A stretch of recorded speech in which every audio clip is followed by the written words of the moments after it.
ఆ రోజు నేను చెప్పిన వీళ్ళు కనుక గెలిస్తే ఈ దుర్మార్గులు వీళ్ళ గుండె లోపల తడి లేదు, వీళ్ళు రైతు బంధుకు రామ్ రామ్, దళిత బంధుకు జై భీమ్. అయిందా అట్లే పక్క ముచ్చట.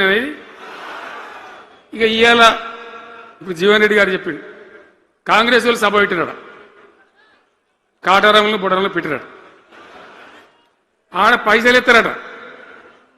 ఇది ఒక్క తేపకేసే రైతు బంధు నెలకొకిస్తా, ఎకరానికా అంటే 2 నెలలకు ఒక ఎకరానికి అంతేనా? 6,000 వేసినాం మా అంతా సిపాయిలని బొచ్చగొట్టుకుంటారు. ఆనాడు ఎట్లా పడేది రైతు బంధు? 10 రోజుల గ్యాప్లో మొత్తం రైతులకు వచ్చేసింది. టంగ్ మన సెల్ ఫోన్ మోగుతుండే, మంచిగా టింగు టింగున పోయి బ్యాంకాకి వెళ్ళి తెచ్చుకుంటుండే. ఎక్కడ పోయి మరి ఏం మాట్లాడిండ్రు? ఉరుకుని